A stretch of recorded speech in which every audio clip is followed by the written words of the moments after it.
ترکی کے شہر طرسوس میں ایک مسجد کے نیچے ایک خاص قبر دریافت ہوئی۔ قبر زمین میں گہری اور دسترس سے باہر دفن تھی، اور جن لوگوں کو یہ قبر ملی وہ تعجب اور حیرت سے بے خود ہوئے جا رہے تھے۔ آج ہم آپ کو اس قبر میں دفن شخصیت کی عجیب اور حیرت انگیز کہانی سناتے ہیں۔ اس قبر میں مدفون شخص ایک نبی تھا جو شیروں کے ساتھ رہتا تھا، اور جب اسے آگ میں ڈالا گیا تو آگ نے اسے ذرہ برابر نقصان نہیں پہنچایا اور نہ اسے جلا سکا۔ آئیے چلتے ہیں تاریخ میں 2500 سال پیچھے۔ یہ کہانی بابل کے شہر سے لے کر طرسوس تک پھیلی ہے، اور حضرت دانیال علیہ السلام کی داستان زندگی آپ کو بہت متاثر کرے گی۔ 5ویں صدی قبل مسیح میں آج سے 2500 سال قبل بیت المقدس شہر میں ایک نبی پیدا ہوا جو کہ یہودا کے بادشاہ یوشیا کا پوتا تھا، اور یہودا بھی حضرت داؤد علیہ السلام کی نسل سے ہیں۔ کہا جاتا ہے کہ اس نبی کی والدہ کا نام ینا اور والد کا نام یوحنا تھا، لیکن بعض مورخین مانتے ہیں کہ حضرت دانیال کے والد کا نام حاسکل تھا۔ کہنے کا مطلب یہ ہے کہ اس نوزائیدہ بچے کا تعلق شہر کے اشرافیہ سے تھا۔ اس بچے کا نام دانیال رکھا جاتا ہے، جس کا مطلب ہے کہ اللہ میرا منصف ہے۔ ان کے والدین کا نئے پیدا ہونے والے بچے کے لیے حسرتیں اور ولولہ زیادہ دیر تک قائم نہیں رہا، کیونکہ اس وقت ملک میں عجیب صورتحال جنم لیتی ہے۔ ملک میں اس افراتفری کی 2 مختلف وجوہات بیان کی گئی ہیں۔ ان میں سے ایک یہ کہ شہر کے کچھ جادوگر بادشاہ کے پاس جاتے ہیں اور بادشاہ سے کہتے ہیں کہ آج رات ایک لڑکا پیدا ہوگا، وہ ملک میں بد امنی اور فساد پیدا کرے گا اور آپ کے تخت پر قبضہ کرنے کی کوشش کرے گا۔ یہ سننے کے بعد بادشاہ نے اس رات پیدا ہونے والے تمام نرینہ بچوں کو تلاش اور قتل کرنے کا حکم دیا۔ جب یہ خبر حضرت دانیال کے والدین تک پہنچی تو سب سے بہتر وہ یہ کر سکتے تھے کہ اپنے بچے کو سب کی نظروں سے دور گھنے جنگلوں میں چھوڑ آئیں اور اللہ تعالیٰ سے دعا کریں کہ ان کے بچے کو کچھ نہ ہو، اور یہی انہوں نے کیا۔ ماں بچے کو اٹھا کر دور جنگل میں لے جاتی ہے اور وہاں چھوڑ آتی ہے۔ بعض روایات میں یہ ذکر کیا گیا ہے کہ یہ محض ایک افسانہ ہو سکتا ہے جو بادشاہ نمرود کے زمانے سے متاثر ہو کر لیا گیا ہے، جس نے اپنے دور حکومت میں تمام نرینہ بچوں کو قتل کرنے کا حکم دیا تھا۔ ایک اور روایت کے مطابق اس وقت مصر کے بادشاہ نے یہودا کے بادشاہ کے خلاف اعلان جنگ کر دیا تھا، اور چونکہ حضرت دانیال کے والدین کا تعلق بابل کے امراء میں سے تھا، اس لیے ان کے بچے کی جان خطرے میں تھی، اور اسی لیے اسے اٹھا کر وہ جنگل میں چھوڑ آئے تھے تاکہ جنگل میں ان کے بچے کو کوئی نقصان نہ پہنچ پائے۔ بہرحال یہ بات کنفرم ہے کہ انہیں جنگل میں چھوڑا گیا تھا۔ نتیجہ یہ ہوا کہ حضرت دانیال جو محض چند دنوں کے بچے تھے جنگل میں اکیلے رہ گئے۔ حضرت دانیال کو شیروں سے بھرے جنگل میں خدا کی حفاظت میں چھوڑ دیا گیا، اور وہی ہوا جس کی توقع تھی۔ شیروں نے جلد ہی ان کی موجودگی کو محسوس کر لیا اور ان کے گرد اکٹھے ہو گئے، لیکن ایک عجیب واقعہ یہ ہوا کہ جنگلی شیر بچے کو نقصان پہنچائے بغیر اسے زبان سے پیار اور حفاظت کرنے لگتے ہیں۔ یہ نہیں معلوم کہ حضرت دانیال کتنی دیر تک شیروں کے ساتھ اس جنگل میں رہے، لیکن کچھ عرصہ گزرنے کے بعد ایک چرواہے نے حضرت دانیال کو وہاں سے اٹھا لیا اور ان کی پرورش کی۔ حضرت دانیال بڑے ہو جاتے ہیں اور ایک کٹھن سفر ان کا انتظار کر رہا ہوتا ہے۔ آپ بابل کے بادشاہ بخت نصر یا نبوکد نصر کے بارے میں جانتے ہوں گے۔ آج تک کی تاریخ کے مضبوط ترین بادشاہ جس کا ذکر میٹرس مووی میں بھی کیا گیا ہے۔ حضرت دانیال کا سفر شیروں کے بیچ سے شروع ہوتا ہے، اور ان کے اور بادشاہ بخت نصر کے درمیان ہونے والے واقعات مزید دلچسپ مرحلے میں داخل ہو جاتے ہیں۔ کہا جاتا ہے کہ حضرت دانیال 14 سال کی عمر تک بیت المقدس میں مقیم رہے، یہاں تک کہ بابل کے بادشاہ بخت نصر نے بیت المقدس پر قبضہ کر لیا اور شہر کو آگ لگا کر تقریباً تباہ کر دیا۔ اس واقعے میں بچ جانے والے بالغ افراد مصر فرار ہو جاتے ہیں، اور نابالغ بچوں کو اسیر بنا کر بابل لے جایا جاتا ہے، اور حضرت دانیال بھی ان قیدی بچوں میں سے ایک تھے جسے بابل لایا گیا تھا۔ بچوں میں حضرت دانیال کے ساتھ حضرت عزرا بھی شامل تھے۔ کچھ ہی عرصے کے بعد بابل کے لوگ ان غلام بنائے گئے نوجوانوں سے متنفر ہو جاتے ہیں۔ بابل کے لوگ بادشاہ بخت نصر کے پاس جاتے ہیں اور شکایت کرتے ہیں کہ جب سے یہ غلام اس شہر میں آئے ہیں ہماری عورتیں ہم پر توجہ کم اور ان پر زیادہ رکھتی ہیں، یا تو انہیں اس شہر سے نکال باہر کریں یا پھر انہیں قتل کر دیں۔ بخت نصر یہ بات سن کر کہتا ہے کہ جو تمہارا جی چاہے ان کے ساتھ کر لو، مجھے کوئی فرق نہیں پڑتا، نہ ہی کوئی اعتراض ہے۔ بادشاہ کا جواب سن کر ان سب نوجوانوں کو میدان میں لے جایا جاتا ہے تاکہ انہیں قتل کیا جا سکے۔ جیسے ہی قتل کا حکم ملتا ہے، بادشاہ کی طرف سے 4 جوانوں کی طرف اشارہ کر کے حکم جاری ہوتا ہے کہ انہیں رہا کر کے میرے پاس لایا جائے۔ ان 4 افراد کو چھوڑ کر باقیوں کو قتل کر دیا جاتا ہے۔ رہائی پانے والے 4 افراد میں حضرت دانیال اور حضرت عزرا بھی شامل تھے۔ بادشاہ ان 4 افراد کو اپنے محل میں لے کر جاتے ہیں اور اپنے مشیر خاص کو حکم جاری کرتے ہیں کہ ان 4 بنی اسرائیلیوں کا خاص خیال رکھا جائے اور انہیں ضروری تربیت وغیرہ سکھا کر میرے پاس لایا جائے تاکہ میں انہیں محل میں کام سونپ سکوں۔ بادشاہ حکم دیتا ہے کہ انہیں وہی کچھ کھلایا پلایا جائے جو میں خود کھاتا پیتا ہوں۔ بادشاہ کے مشیر ان 4 افراد کو لے جا کر اپنی ذاتی سرپرستی میں ان کی تربیت کرتے اور ان کا خیال رکھتے ہیں۔ حضرت دانیال اور ان کے ساتھی حضرت موسیٰ علیہ السلام کے دین کے پیرو ہونے کی وجہ سے ممنوع چیزوں کو کھانے یا پینے سے اجتناب کرتے ہیں۔ یہی وہ وقت ہے جب حضرت دانیال علیہ السلام کو خدا تعالیٰ کی طرف سے تعبیر خواب کا علم عطا ہوتا ہے۔ 3 سال گزرنے کے بعد ان نوجوانوں کو بادشاہ کی خدمت میں پیش کیا جاتا ہے۔ بادشاہ بخت نصر انہیں مختلف کاموں کی ذمہ داریاں سونپتے ہیں اور کئی سال تک یہ نوجوان بادشاہ کے قیدی کے طور پر محل میں گزارتے ہیں، مگر بادشاہ ان نوجوانوں کے لیے خاص نرم گوشہ رکھتے ہیں اور اپنے وزیروں کو انہیں غلام کی نظر سے دیکھنے سے منع کرتے ہیں۔ بادشاہ بخت نصر حضرت دانیال کو اپنا وزیر مقرر کرتے ہیں اور اسی دوران اللہ تعالیٰ انہیں منصب پیغمبری پر تعینات کر دیتا ہے۔ بابل کے لوگوں سے ان پرائے جوانوں کی عزت و تکریم ہضم نہیں ہوئی اور انہوں نے ان کے خلاف سازشیں شروع کر دیں تاکہ انہیں بادشاہ کی نظروں میں برا ثابت کیا جا سکے۔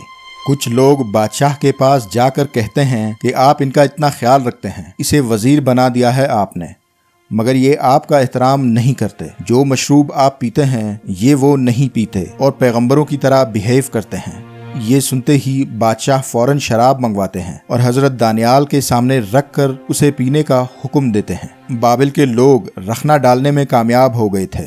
حضرت دانیال نے شراب پینے سے انکار کر دیا۔ بادشاہ حضرت دانیال کو اس کھائی میں پھینکنے کا حکم سناتا ہے جہاں بھوکے شیر رہتے ہیں۔ شیر حضرت دانیال کو دیکھتے ہی ان سے مانوس ہو جاتے ہیں، نہ صرف انہیں نقصان نہیں پہنچاتے بلکہ دوست بن جاتے ہیں۔ حضرت دانیال بہت عرصہ اس کنویں میں گزارتے ہیں اور اسی دوران اپنے لیے ایک انگوٹھی بناتے ہیں جس پر بیچ میں اپنی اور 2 سائڈوں پر شیروں کے نقش بناتے ہیں۔ ایک رات بخت نصر ایک خواب دیکھتا ہے جس سے وہ بے چین اور ذہنی تکلیف میں مبتلا ہو جاتا ہے۔ اس مشکل کو دور کرنے کے لیے وہ اپنے خاص لوگوں کو بلاتے ہیں، مگر مسئلہ یہ ہوتا ہے کہ انہیں خواب یاد نہیں رہتا اور تعبیر بتانے والے اس کی تعبیر سے قاصر رہتے ہیں۔ بخت نصر حضرت دانیال کو کھائی میں سے نکالنے کا حکم دیتے ہیں تاکہ ان کے اس خواب کی تعبیر کی جا سکے۔ حضرت دانیال بادشاہ سے فرماتے ہیں کہ آپ نے خواب میں ایک مجسمہ دیکھا ہے اور ایک بہت بڑا فضائی پتھر جو کہ اس مجسمے سے ٹکرا کر اسے توڑ دیتا ہے، یعنی بخت نصر کے بادشاہت کا خاتمہ کیسے ہوگا اور یہ کہ سارے بت بھی تباہ ہو جائیں گے۔ محققین کے مطابق اس بڑے پتھر کو جو کہ آ کر اس مجسمے سے ٹکراتا ہے اور اسے توڑ دیتا ہے، تورات میں اس کا ذکر حضرت دانیال علیہ السلام کی تعبیر کے حوالے سے آخری پیغمبر حضرت محمد صلی اللہ علیہ وآلہ وسلم کی طرف اشارہ کیا گیا ہے۔ بادشاہ بخت نصر حضرت دانیال کی تعبیر سے مطمئن ہوئے اور انہیں دوبارہ محل میں لا کر ان کے لیے پہلے سے زیادہ عزت و احترام کے قائل ہوئے، مگر بابل کے لوگ سازشوں سے کہاں باز آنے والے تھے۔ بہت محنت اور جدوجہد کے بعد بلاخر وہ پھر سے اپنی سازش میں کامیاب ہو جاتے ہیں اور بادشاہ بخت نصر ایک بڑا سا مجسمہ بنوا کر حضرت دانیال اور ان کے رفقا کو اس کے آگے سجدہ کرنے کا حکم دیتے ہیں اور ایسا نہ کرنے پر انہیں آگ کے بھٹے میں جلا دینے کی دھمکی دیتے ہیں۔ حضرت دانیال جواب میں بخت نصر سے فرماتے ہیں کہ ہم خدا یکتا کے سوا کسی اور چیز کی پرستش نہیں کرتے اور تمہارا دہکایا گیا آگ ہرگز ہمیں نقصان نہیں پہنچا سکے گا۔ یہ سن کر بخت نصر کو بہت غصہ آتا ہے اور وہ حضرت دانیال اور ان کے دوستوں کو آگ میں جھونک دینے کا حکم سناتے ہیں۔ بادشاہ بخت نصر حضرت دانیال کی طرف منہ کر کے کہتے ہیں کہ تم نے خود اس آگ میں جلنے کا فیصلہ کیا ہے، لہٰذا اب تیار ہو جاؤ۔ حضرت دانیال اور ان کے 3 ساتھیوں کو آگ میں ڈال دیا جاتا ہے اور بخت نصر اپنے تخت پر ٹیک لگا کر ان کا نظارہ کرتے ہیں۔ تاہم غور سے دیکھنے پر بخت نصر یہ دیکھ کر حیران رہ جاتا ہے کہ آگ میں 4 کے بجائے 5 افراد موجود ہوتے ہیں۔ اور پانچویں فرد کی شکل انسانوں سے مختلف ہوتی ہے۔ کچھ دیر بعد بخت نصر انہیں باہر نکالنے کا حکم دیتے ہیں اور یہ دیکھ کر حیران رہ جاتے ہیں کہ گویا آگ نے ان 4 افراد کو چھوا تک نہ ہو۔ بادشاہ حضرت دانیال سے پوچھتے ہیں کہ تمہارے ساتھ وہ 5واں شخص کون تھا؟ حضرت دانیال نے جواب میں فرمایا کہ وہ اللہ کے بھیجے گئے فرشتے تھے۔ یہ واقعہ بخت نصر کے لیے شاکنگ ہوتا ہے اور وہ اعلان کرتے ہیں کہ آج کے بعد کسی کو بھی کوئی حق نہیں کہ وہ دانیال کے بارے میں کچھ بول سکے یا شکایت لگا سکے، اور یہ کہ حضرت دانیال مرتے دم تک بادشاہ کے ساتھ رہیں گے۔ سالوں گزر جاتے ہیں اور بابل کے بادشاہ بخت نصر مر جاتا ہے۔ نئے بادشاہ کے دور میں حضرت دانیال ترسوس کی سفر پر نکلتے ہیں۔ یہ واقعہ کچھ یوں ہے کہ ترسوس شہر میں ویرانی چھائی ہوتی ہے اور بارشیں نہ ہونے کی وجہ سے زراعت ختم ہو چکی ہوتی ہے۔ شہر کے بڑے بزرگ بائبل کے حوالے سے حضرت دانیال کے بارے میں باخبر تھے اور یہ جانتے تھے کہ اللہ کے نبی جہاں ہوں گے وہاں رحمتیں نازل ہوں گی اور فقر و فاقہ وہاں سے مٹ جاتا ہے۔ ترسوس کے لوگ بابل کے بادشاہ سے یہ درخواست کرتے ہیں کہ حضرت دانیال کو کچھ عرصے کے لیے ان کے پاس بھیجا جائے۔ بادشاہ یہ بات مان کر حضرت دانیال کو کچھ عرصے کے لیے ترسوس جانے کا کہتے ہیں۔ حضرت دانیال ترسوس جانے کا سن کر بہت خوش ہو جاتے ہیں کیونکہ اس طرح سے وہ مزید لوگوں تک اللہ کے پیغام کو پہنچا سکیں گے۔ ترسوس شہر پہنچتے ہی بہت قلیل وقت میں خشک سالی ختم اور ہریالی لوٹ آتی ہے، تاہم حضرت دانیال وہیں ترسوس میں ہی فوت ہو جاتے ہیں۔ ان کے جنازے کو سونے کے ایک بہت بڑے ورق میں لپیٹ کر سپرد خاک کیا جاتا ہے اور مقبرے کے مکان پر ایک بہت بڑا تالا بھی لگا دیا جاتا ہے۔ ہم 5ویں صدی قبل مسیح یا حضرت محمد صلی اللہ علیہ وآلہ وسلم کی نبوت سے بھی 1000 سال قبل کی بات کر رہے ہیں۔ ترسوس کے لوگ حضرت دانیال کے مقبرے کو اپنے اور شہر کے لیے باعث رحمت و برکت سمجھتے تھے، یہاں تک کہ صدیاں گزر جانے کے بعد لوگ بھول جاتے ہیں کہ اس مکان میں کون دفن تھا۔ 1000 سال بعد ابو موسیٰ اشعری ترسوس شہر کو فتح کرتے ہیں۔ شہر کا دورہ کرنے کے بعد ایک میدان میں ایک کمرے پر ان کی نظر پڑتی ہے جس کا دروازہ بند پڑا ہوتا ہے۔ ابو موسیٰ شہر کے لوگوں سے پوچھتے ہیں کہ اس مکان میں کیا ہے۔ شہر کے لوگ اس مکان کو کھولنے سے منع کرتے ہیں اور کہتے ہیں کہ ہمیں نہیں معلوم اس مکان کے اندر کیا ہے، مگر اتنا جانتے ہیں کہ یہ ہمارے اور اس شہر کے لیے باعث رحمت و برکت ہے، اسی لیے آپ اسے نہ کھولیں۔ ابو موسیٰ اندر جانے پر اصرار کرتے ہیں اور تالا توڑنے کا حکم دیتے ہیں۔ اندر جانے پر ان کا سامنا 1000 سال پرانے راز سے ہوتا ہے۔ وہ سونے کے ورق میں لپٹے ایک میت کو دیکھتے ہیں۔ میت کی لمبائی غیر معمولی طور پر زیادہ اور جسد کی صورت عام لوگوں سے بہت مختلف ہوتی ہے۔ اس کے علاوہ اتنے سال گزرنے کے باوجود جسد کو کوئی نقصان نہیں پہنچا تھا۔ یہ دیکھ کر لوگ بہت زیادہ حیرانی میں مبتلا ہو جاتے ہیں۔ ابو موسیٰ فوراً حضرت عمر کو ایک خط لکھ کر سارا ماجرا بیان کرتے ہیں اور وہاں سے ملی انگوٹھی بھی خط کے ساتھ بھیج دیتے ہیں۔ خط دریافت کرنے پر حضرت عمر اس قبر میں دفن شخصیت کو نہیں پہچان پاتے، مگر ایک شخص ہے جو اس قبر کے مالک کو پہچان سکتے ہیں اور وہ شخص ہیں حضرت علی۔